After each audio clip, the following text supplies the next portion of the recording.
마태복음 21장 33절에서 40절까지 말씀. 마태복음 21장 33절에서 40절까지 말씀 제가 봉독해 올립니다.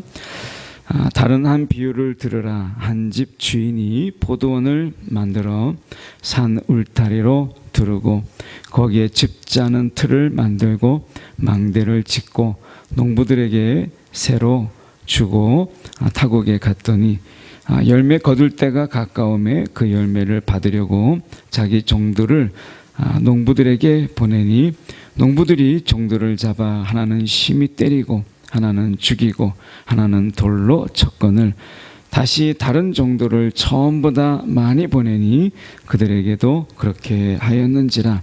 후에 자기 아들을 보내며 이르되 그들이 내 아들은 존대하리라 하였더니 농부들이 그 아들을 보고 서로 말하되 이는 상속자니 자 죽이고 그의 유산을 차지하자 하고 이에 잡아 포도원 밖에 내쫓아 죽였느니라.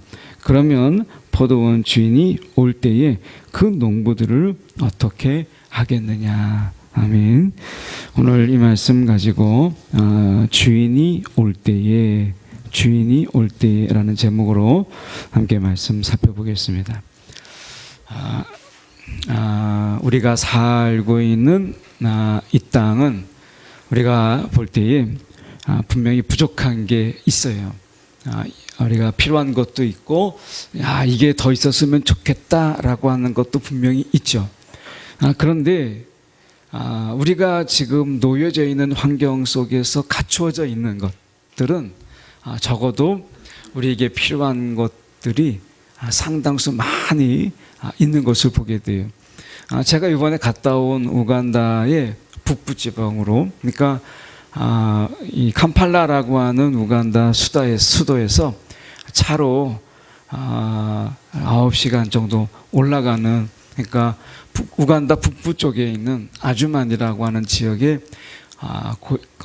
이 남수단 사람들이 내전이 일어나서 전쟁이 나서 10만 명 정도가 넘어올 줄 알았는데 100만 명 정도가 넘어온 거거든요. 그래서 난민이 생기고 또 고아들이 생기고 하는 그곳입니다. 근데 저희가 이제 같이 간 분들이 잠을 자고 이제 했던 곳은 고아원 안에 그 게스트 하우스예요. 그러니까 고아원생들과 같이 그 울타리 안에 있는 거죠. 전기가 얼마나 열악한지 밥을 먹을 때 이 전체 전기가 내려가지 않도록 불 하나를 더 꺼야 돼요. 그래서 굉장히 컴컴한 속에서 밥을 먹고 제가 있던 곳은 새벽 1시 정도인가요? 그때 갑자기 불이 나가가지고 아침까지 불이 들어오지도 않고 그런 곳입니다. 그러니까 어떻게 보면 우리가 이 33절의 말씀처를 보면 다른 한 비유를 들으라. 한 집 주인이 포도원을 만들어 이제 포도원도 만들고 산 울타리를 두르고 거기에 집 짜는 틀도 만들고요. 게다가 망대까지 지었어요. 이 정도의 포도원이면 굉장히 훌륭한 것이에요. 그러니까 이 포도원은 그냥 포도원이 아니라 굉장히 훌륭한 포도원이에요. 제가 아고조라고 하는 그 고아원에서 이제 같이 이 고아원 아이들하고 어울리면서 자고 했는데 그 고아원은 그 지역에서는 굉장히 훌륭한 곳이거든요. 그런데도 아침에 아이들이 이렇게 학교를 갈 때 제가 앞에 잠깐 글을 썼습니다만은 이 설탕물에 그거 끓인 물에 설탕물 조금 타가지고 그 컵으로 한 잔 마시는 게 아침이에요. 그 설탕물 먹고 가는 거예요. 그러니까 고아원 아이들이 대부분의 경우가 이렇게 지원만 받고 이것을 원장이 다 가져가고 아이들 학교도 안 보내고 일만 시키고 하는 고아원이 굉장히 많은 거예요. 그런데 아이들이 학교를 가는 거예요. 한 여자아이가 저에게 다가와서 물어보는 거예요. 이제 이제 내일 나간다고 한다면 오늘 이제 아침에 인사를 나누는 그런 가운데서 이 여자아이가 이렇게 이야기하더라고요. 목사님은 가족으로 돌아갈 수 있어서, 돌아갈 수 있는 가족이 있어서 좋겠어요. 이렇게 이야기하는 거예요. 한 번도 생각 안 해봤잖아요. 우리가 생각할 때 뭐 가족이 있는 거고 돌아갈 집이 있는 거고, 그러니까 돌아갈 날을 기다리고 있는데 그 아이가 던지는 말이 돌아갈 가족이 있어서 좋겠어요 라고 하는 이 말을 하더라고요. 그러니까 이 아이는 집이 없는 거잖아요. 아침에 갈 때 잘 갔다 와 하는 이 다정한 말을 듣고 가는 게 아니라 한 35명의 아이들이 다 각자 막 바쁘게 준비했다가 막 우르르 나가요. 그러다가 또 돌아올 때쯤이면 누가 반겨주냐면 개, 그리고 염소들, 닭들, 이런 것들이 맞이하니까 그 아이들의 마음이 뭐 어떻겠어요. 그러니까 어떻게 보면 그 아이들이 나름대로 시설이 좋은 곳에 있다고 하지만 사실은 우리가 가정이라는 어떤 가족이라고 하는 울타리만 못한 거예요. 그러니까 우리가 생각을 가만히 해보시면 우리가 돌아갈 가족이 있다라고 하는 이 한마디 말에 정말 그렇구나, 돌아갈 곳이 있구나 라고 하는 거죠.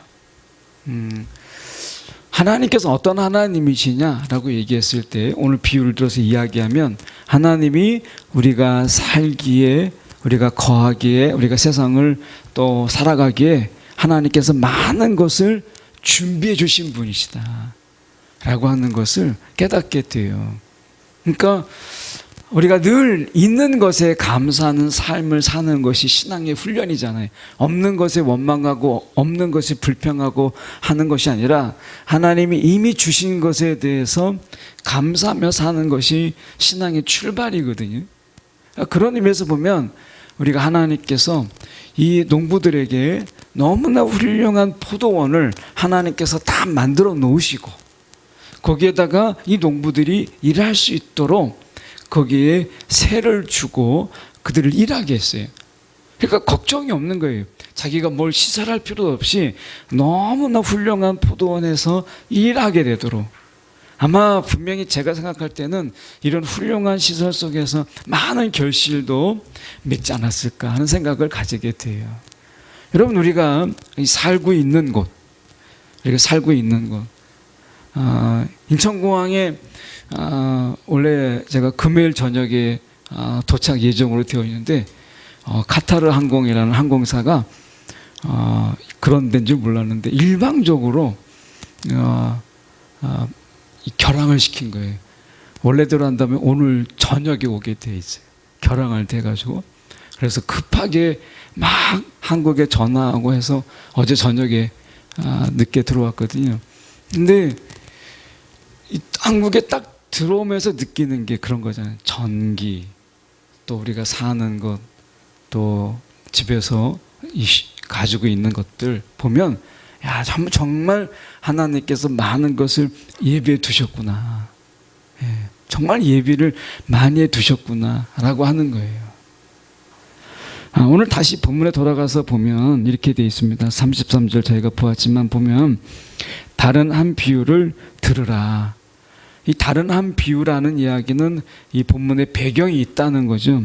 거기에 보면 예수님께서 이제 성전에 들어가서 가르칠 때 대제사장들과 백성들의 장로들이 나와서 예수님께 묻습니다. 내가 도대체 무슨 권세로 이런 일을 하느냐? 당신이 도대체 무슨 권세가 있어서 이런 일들을 하느냐? 이 권세를 누가 너에게 주었느냐? 이 권세에 대한 문제예요. 그때 이 권세라고 하는 것이 어떤 의미를 가지고 있을까라고 하는 것을 예수님께서 비유로 이 권세에 대해서 이야기하시는 부분 속에서 오늘 본문이 나옵니다. 그러면 예수님이 가지신 권세라고 하는 것이 이 본문에서 어떻게 예수님께서 설명하고 계시는가라고 하는 것을 저희가 보아야 되겠죠. 34절에 보시면 열매 거둘 때가 가까우매 그 열매를 받으려고 자기의 종들을 농부들에게 보내니 이렇게 돼 있어요. 이게 어떻게 생각하면 너무나 당연한 것이거든요. 자, 최고급의 포도원에 일하게 하셨어요. 농부들을. 그 작은 새만 받고. 그런데 어떻게 보면 열매를 거둘 때가 가까우게 되면 이 농부들이 자기의 포도밭이 아니잖아요. 그런데 그 속에서 열매를 거뒀어요.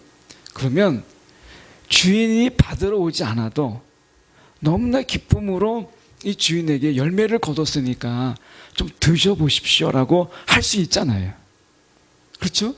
그런데 이들은 어떻게 했냐면 열매 거둘 때 가까움에 열매를 받으려고 주인이 종들을 보냈는데 농부들에게 35절에 보면 하나는 심히 때리고 하나는 죽이고 하나는 돌로 쳤다. 이렇게 이야기해요. 그러니까 너무나 좋은 조건 속에서 이제 농사를 짓도록, 포도 농사를 짓도록 했는데 열매도 많이 거뒀어요. 그런데 그 열매를 조금 이제 주인이 받으러 오려고 할 때 하나는 죽이고 하나는 돌로 치고 하나는 심하게 때렸다는 거예요. 이 이해가 안 되잖아요. 그러니까 왜 이렇게 했겠어요? 전부를 가지려고 하는 것이죠. 전부를, 그러니까 뭔가를 내가 가지고 있는 것을 내어놓고 싶지 않은 거예요. 그러니까 전부를 내가 다 가지려고 하는 거죠. 이것이 이들에게 있어서 하나의 이유예요. 어떻게 생각하면 우리가 이미 많은 것을 가지고 있다는 생각을 해보게 돼요. 가보면. 그러니까 아프리카에서 이렇게 있다가 오면 아, 정말 우리가 정말 많은 것을 가지고 있구나, 이미. 그러니까 어떻게 생각하면 아프리카 사람 하나를 데려다가 그런 생각을 해보거든요. 아프리카 사람 하나를 데려다가 그 고아원 중에 한 아이가 이제 여기까지 오면 얼마나 많이 비행기를 타고 얼마나 많이 걸리세요. 근데 마지막에 항공료가 얼마죠? 이렇게 물어보더라고요. 그래서 여차에 차다 이렇게 얘기했더니 이 아이가 거의 기절할 수준으로 막 답을 하는 거예요. 자기 수중에 그런 돈을 정말 만져볼 수 있을까? 뭐 이런 생각이 드는 정도로 비행기 값을 갖는다는 거. 그래서 제가 열심히 모아서 한국에 오면 내 밥 한 끼는 사주마 이렇게 얘기했는데 그 밥 한 번 먹으러 그 아이가 여기까지 오겠나 싶은 생각이 들긴 하더라고요. 근데 만약에 그 아이가 왔다면 아마 제 생각으로는 매일 감사하지 않을까. 매일. 예. 전기하면 제가 자는 그 침대는 이 모기장을 2개나 쳤어요. 하나 안쪽에다 치고 밖에다 또 모기장을 쳤어요. 근데 마지막 날이 한 둘째 날 정도 되나요? 모기하고 저 같이 자고 있더라고요. 그렇게 모기장을 피해서 하는데 제가 드나들면서 모기 하나가 들어온 거예요. 그러니까 그 병원에 한번 제가 이렇게 이제 의사를 만나서 뭐 좀 이야기하려고 가서 얘기 나눠보니까 제일 많은 게 말라리아 환자예요. 찾아온 환자의 50%가 말라리아 환자의 열병이라는 거예요. 여러분, 우리가 모기 물리면 어떻게 해요? 그냥 약 바르고 말잖아요. 예. 근데 말라리아 때문에 사람이 미치고 말라리아 때문에 큰 병에 죽을 병에 걸리고 열병에 걸리고 아이가 죽고 해요. 여러분, 우리가 그렇지 않잖아요. 그러니까 우리가 하나님이 우리 가운데 주신 이 환경과 여건 그리고 살아갈 수 있는 이런 형편들을 주신 것을 보면 굉장히 놀라운 거예요. 예.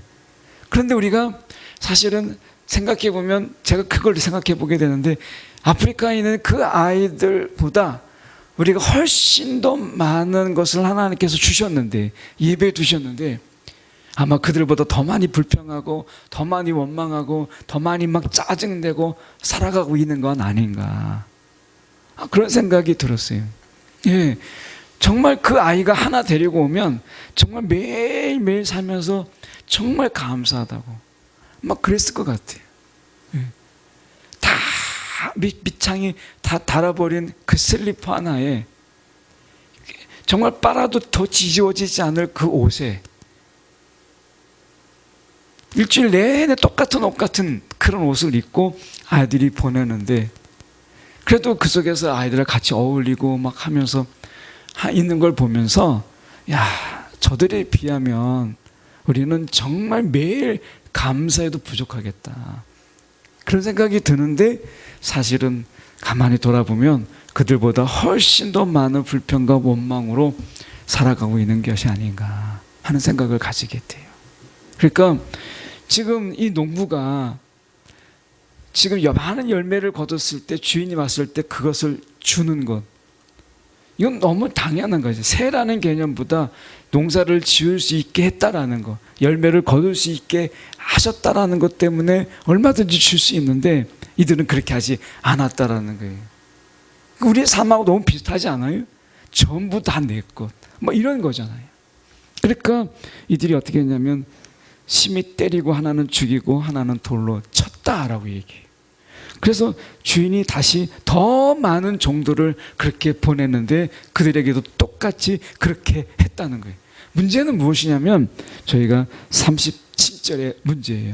37절에 보면 이렇게 말씀합니다. 후에 자기 아들을 보내며 이르되 그들이 내 아들은 존대하리라. 이게 이제 집 주인의, 어떻게 보면 이 포도원 주인의 기대죠. 이건 하나님의 기대이기도 해요. 그러니까 어떤 기대가 있냐면 자기 아들을 보내며 그 아들은 존대하겠지라고 하는 이런 기대입니다.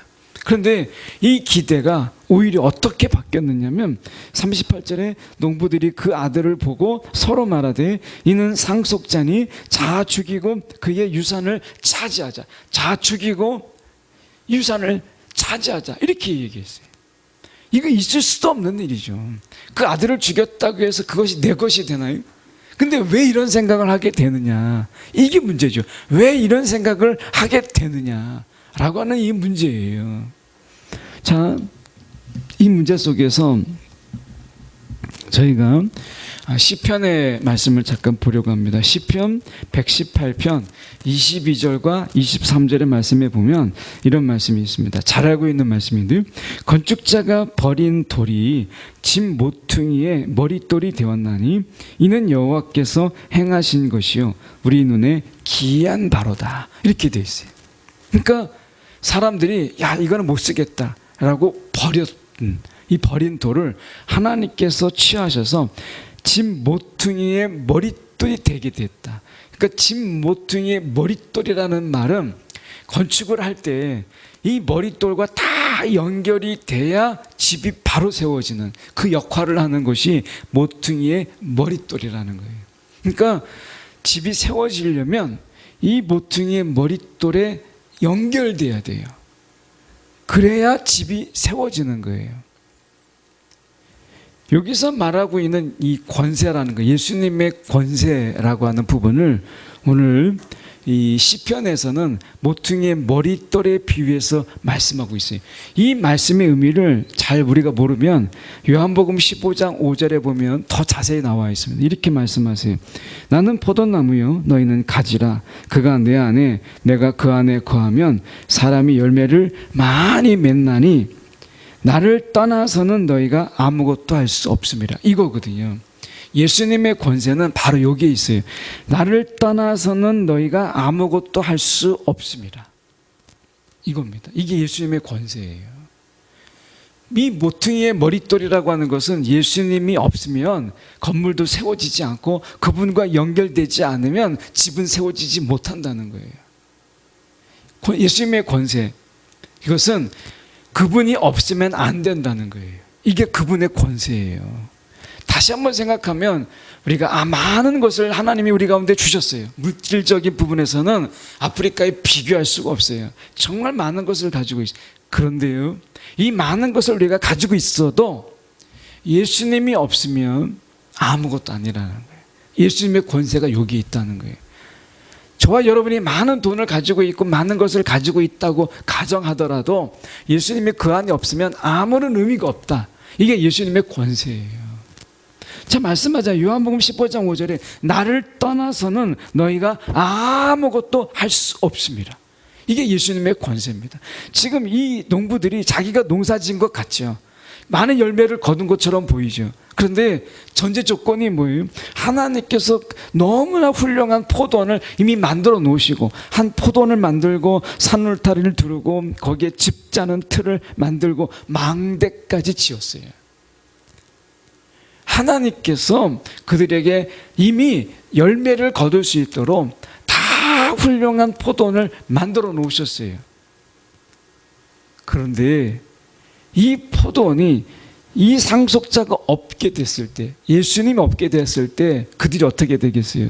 40절에 그러면 포도원 주인이 올 때에 그 농부들을 어떻게 하겠느냐. 41절을 나중에 보면, 찾아보면 그들이 쫓겨남을 당합니다. 예수가 없으면, 아들이 없으면 내가 없는 거예요. 내가 다 많은 것을 가지고 있어도 예수가 없으면 우리가 모든 것을 내려놓아야 된다는 거예요. 그게 예수님의 권세라는 거예요. 예. 여러분, 저와 여러분이 우리 가운데 하나님께 정말 감사할 게 많아요. 정말 많은 것을 주셨어요. 그런데 여러분, 그 많은 것을 주셨다는 것 때문에 예수를 잃어버리게 되면 아무것도 아니에요. 아무것도 할 수 없어요. 예. 오히려 그 모든 것의 의미는 예수가 있기 때문에 의미가 있는 거예요. 우리가 더 말씀을 하나 더 보면 이렇게 되어 있어요. 이사야 말씀인데 이사야 28장 16절의 말씀에 보면 이런 말씀이 있습니다. 그러므로 주 여호와께서 이같이 이르시되 보라 내가 한 돌을 시온에 두어 기초를 삼았노니 곧 시험한 돌이요 귀하고 견고한 기초돌이라. 기초돌이라고 얘기하면서 그 다음에 이렇게 말씀합니다. 그것을 믿는 이는 다급하게 되지 아니하리로다. 다급하게 되지 아니하리로다. 혹시 여러분의 삶 속에서 여러분을 막 다급하게 만들고 여러분을 분주하게 만들고 여러분을 초조하게 만드는 게 혹시 있습니까? 그렇다면 여러분 그 초조함 때문에 그 다급함 때문에 여러분 어딘가 쫓기지 마세요. 오늘 주님께서 우리 가운데 말씀하시기를 그것을 믿는 이는 다급하게 되지 아니하리로다 라고 말씀하세요. 하나님은 우리가 세상에서 막 쫓기듯이 살아가고 세상에서 막 분주하게 어딘가 막 쫓겨서 살아가는 걸 원치 않으세요.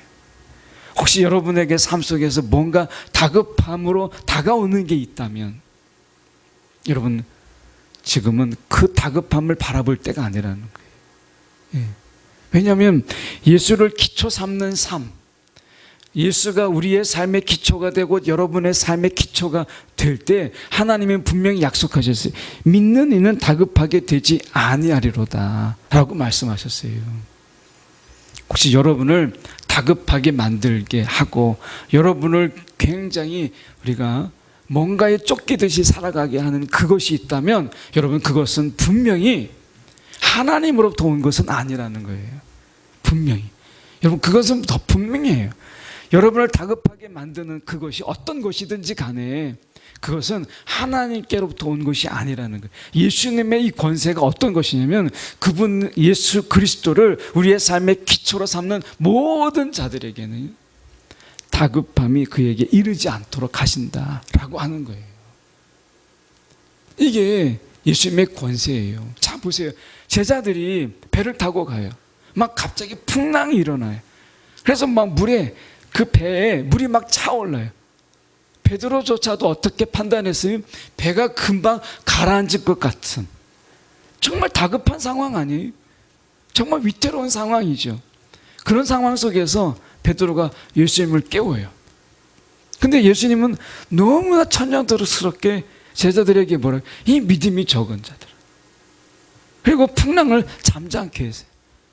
상식적으로 생각한다면 그 다급함 속에서 예수님을 깨워서 예수님이 일어나서 야 벌써 이렇게 됐냐, 야 가라앉을 뻔했구나, 진작에 깨우지 막 이렇게 말씀하실 것 같은데 그렇게 말씀하지 아니하시고 예수님께서 믿음이 적은 자들아 이렇게 말씀하셨어요.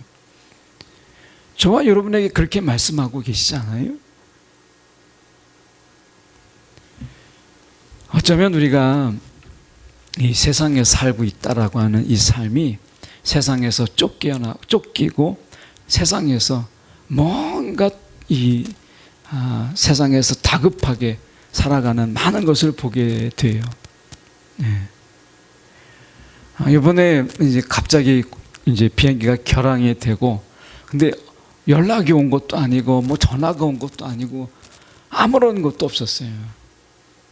근데 이것을 이제 비행기 티켓팅을 했던 목사님이 이제 같이 가셨던 한 분이 비행 스케줄을 바꿔서 이번에 같이 이제 들어오게 되셨는데, 원래 한 달 일정으로 그분은 가셨거든요.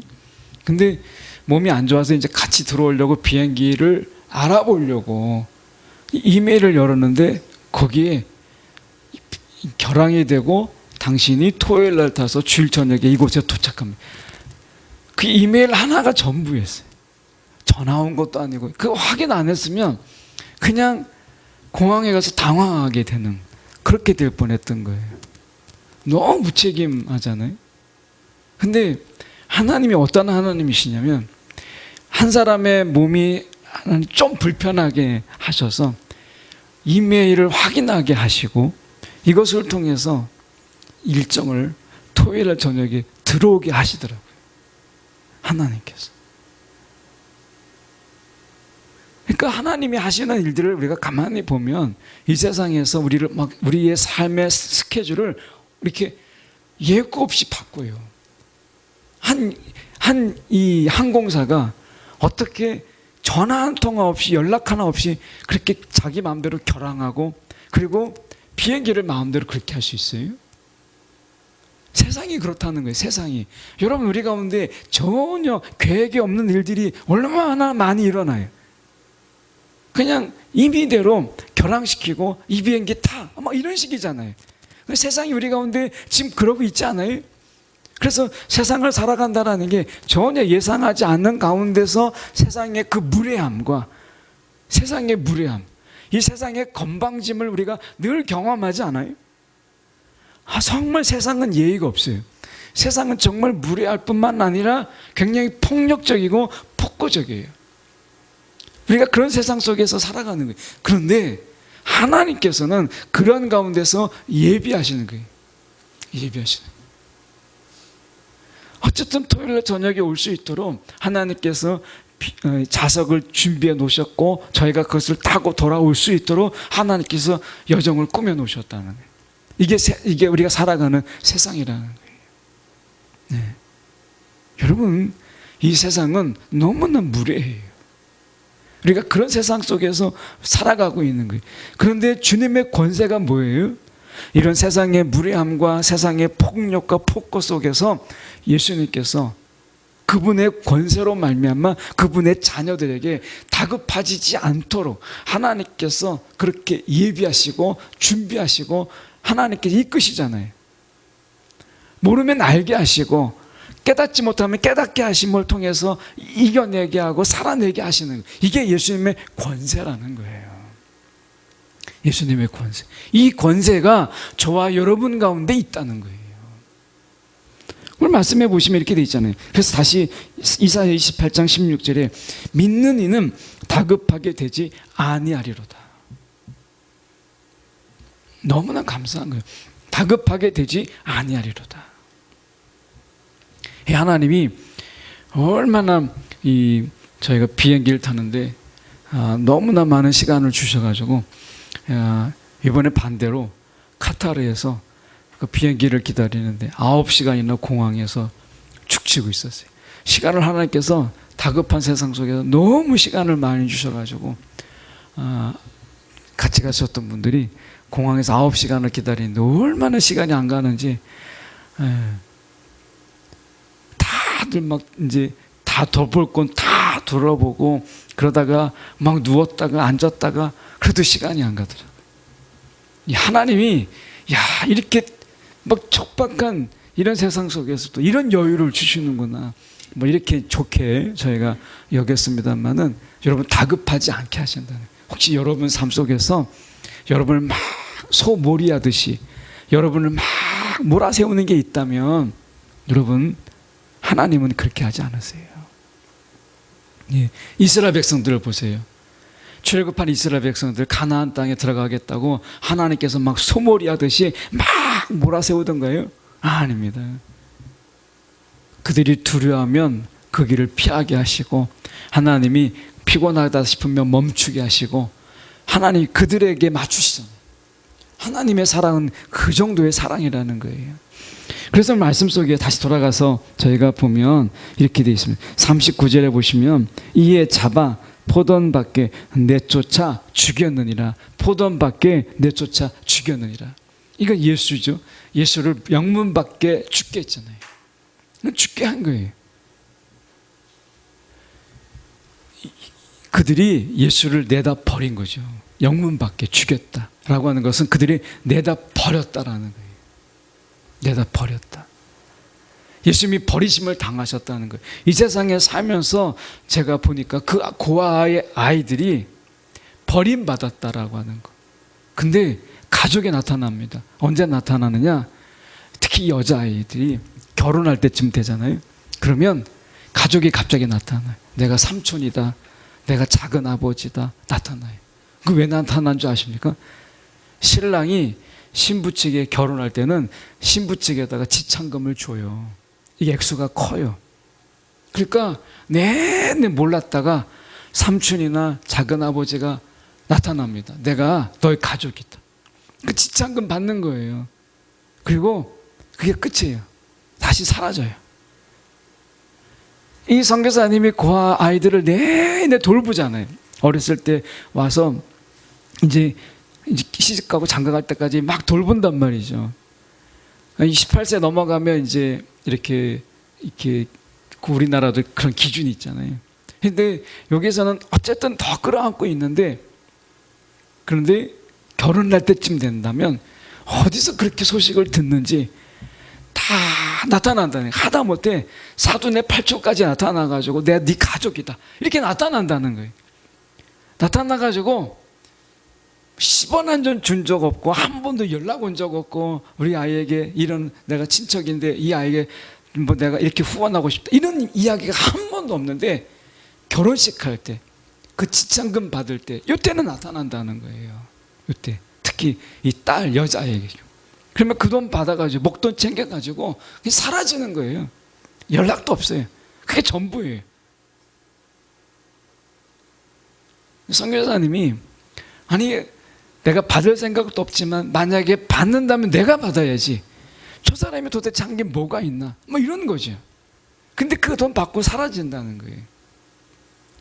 이 버려진 느낌도 힘든데 나중에 그 돈을 받았다면 그 여자아이가 시집가서 살 때 미천이라도 해줘야 되는 거 아니에요? 양심이 있으면. 그런데 그 돈 받고 다시 또 도망가는, 2번 버려지는 거예요. 2번 버려지는 거예요. 이 버려짐이라고 하는 거, 세상에 살면서 우리가 버려짐이라고 하는 것만큼 비극이 어디 있어요? 버려짐. 주님께서 말씀하시잖아요. 저와 여러분을 이야기할 때 고아 같은, 우리가 고아 같은 우리를, 주님께서 얼마나 우리를 불쌍히 여기시는지 저와 여러분 볼 때 고아 같은 자들이라고 보잖아요. 주님께서 친히 아버지가 되어주시고 친히 친구가 되어주시는 이 은혜가 우리 가운데 있잖아요. 예수님의 권세라는 게 결국 뭐냐라고 했을 때, 우리 예수님께서 말씀하시려고 하는 것은 버려진 자에서 건짐을 받아서 없어서는 안 되는 자로 서는 것, 이게 예수님의 권세예요. 우리가 그렇다는 거예요. 예수님의 손 안에 있으면 세상에서 버려지고 세상에서 우리가 버려진 자이지만 쓸모없는 자로 내팽개친 밖으로 던져진 자들이지만 어떻게 없어서는 안 되는 존재로 만드시는 힘, 이게 예수님의 권세라는 거예요. 예수 안에 있으면 저희가 버려진 자가 아니에요. 정말 소중한 존재가 되는 거예요. 그게 예수님의 권세예요. 여러분, 우리가 가진 것을 통해서 우리가 폼을 내는 건 여러분 이거 얼마 되지 못합니다. 네. 얼마 못 가요. 내가 가진 것, 내가 누리고 있는 것으로 나를 드러내는 것은 여러분 얼마 못 갑니다. 근데 예수님으로 인해서 우리가 높아지고 예수님에 인해서 우리가 귀한 존재가 되고 예수님에 인해서 누리게 되는 이 생명은 어떤 것도 바꿀 수 없어요. 그게 주님의 권세예요. 권세. 말씀하시잖아요. 나를 떠나서는 너희가 아무것도 할 수 없습니다. 나를 떠나서는 너희가 아무것도 할 수 없습니다. 하나님을 떠난 이들이 포도원 밖에서 쫓겨난 이들이 뭘 할 수 있겠어요? 하나님께서 예비해 놓으신 그 포도원에서 그들이 많은 열매를 거둔 것이 자기의 능력이고 자기의 실력이고 내가 열심히 했기 때문에 이렇게 많이 소출을 거뒀다, 내가 땀 흘렸다 라고 하는 것 때문에 주인이 종을 보내서 받으러 왔을 때 그 종들을 죽인 거잖아요. 내가 했다, 내가 했다. 내가 열심히 일하고 내가 땀 흘리고 내가 비료를 주고 내가 거두고 내가 했다, 내가 했다잖아요. 그런데 생각해 보세요. 내가 하기 전에 하나님의 하심이 없이는 내가 할 수 있는 게 뭐가 있어요? 없어요. 내가 하기 전에 주님이 먼저 하셨고, 내가 거두기 전에 주님이 뿌리셨고, 내가 일하기 전에 주님께서 먼저 예비하셨어요. 이게 없으면 우리는 거둘 수 없어요. 그래서 주님이 말씀하시죠. 나를 떠나서는 너희가 아무것도 할 수 없습니다 라고 말씀하시잖아요. 이게 예수님의 권세예요. 그분이 없으면 저와 여러분이 없어요. 아무것도 할 수 없어요. 그게 주님의 권세다라고 말씀하는 거예요. 그분이 우리 가운데 말씀하는 거예요. 열매를 너희가 거뒀으니까 이거를 드리라 라고 말씀하는 거예요. 여러분, 우리가 신앙생활 하면서 주님께 드림에 대해서 인색하지 마세요. 내가 했다 라고 말하기 전에 주님이 없으면 나는 아무것도 아닙니다 라고 우리의 신앙의 고백이 필요한 때예요. 어떻게 보면 우리가, 제 제목이 주인이 올 때에, 주인이 올 때에 라는 제목인데요. 주인이 올 때에, 다시 그분이 오실 때에 우리의 고백이 주님이 없으면 저는 아무것도 아닙니다. 주님이 없으면 저는 아무것도 할 수 없습니다 라는 이런 고백으로 그분 앞에 정말 설 수 있는지, 이거 다 내가 했습니다. 혹시 우리의 자랑으로 주님을 맞이할 수 있는 것은 아닌지 그런 생각을 해보게 돼요. 이거 다 내가 했습니다. 하나님 보십시오, 이거 다 내가 했습니다. 이런 고백을 원하시는 것이 아니라 주인이 올 때에 그분이 듣기를 원하시는 진정한 고백, 주인이 없으면, 주님이 없으면 난 아무것도 아닙니다. 주님을 떠나서는 나는 아무것도 할 수 없습니다 라는 것을, 이 고백을 듣기를 원하시는 주님의 말씀이 아닌가 하는 생각을 가지게 돼요. 그래서 여러분, 우리가 말씀을 하나만 더 보고 우리가 마치고 본다면 37절이에요. 후에 자기 아들을 보내며 이르되 그들이 내 아들은 존대하리라. 이게 하나님의 기대거든요. 하나님의 기대. 저와 여러분 속에서 이 하나님의 기대가 여전히 유효하고 이 하나님의 기대에 어긋나지 않는 우리의 삶이 됐으면 좋겠어요. 자기 아들을 보내며 이르되 그들이 내 아들은 존대하리라. 우리가 주님을 높이고 주님께 영광을 돌리고 그분을 영화롭게 하는 우리의 삶, 이 삶에 대해서 우리가 이 세상에서 양보하지 않았으면 좋겠어요. 양보하지 않았으면. 이 하나님의 기대가 저와 여러분을 통해서 이루어지는 삶, 주인이 올 때에 잘했다, 많은 소출을 거뒀다, 이게 아니에요. 많은 열매를 거뒀다, 이게 아닙니다. 정말 주님의 기대는 열매가 아니라 37절에 내 아들은 존대하리라. 그분을 높이는 것, 예수를 높이는 것, 이게 진정한 하나님의 기대라는 거예요. 기대. 우리가 일 열심히 하고 많은 소출을 거두는 것, 하나님의 기대는 이게 아니라 하나님의 기대가 내 아들은 존대하리라. 주님의 이름을 높이는 것, 그분께 영광을 올려드리는 것, 이게 하나님의 기대고 하나님이 가장 원하시는 것이라는 거예요. 오늘 우리가, 저와 여러분이 작은 예수가 되어서 정말 그리스도인이라고 하는 이름에 먹칠하지 않는, 그리스도인이라는 건 뭐예요? 그리스도를 따라가는 자들, 그리스도를 닮은 자들이라는 뜻이잖아요. 이 그리스도를 닮은 자들로 예수께 영광을 올려드리는, 그분의 이름을 높이는 이런 삶, 얼마나 많은 것을 벌었고 얼마나 많은 것을 가지고 있느냐, 열매가 아니라 오늘 주님을 높이느냐, 영화롭게 하느냐, 하나님의 기대는 여기에 있었다 라고 하는 것을 오늘 권세라는 이름으로 우리 가운데 말씀하고 있는 거예요. 저희가 살면서 우리가 주님의 이름을 더 영화롭게 하기 위해서 저희가 더 힘쓰는 저와 여러분이 되기를 간절히 소망합니다.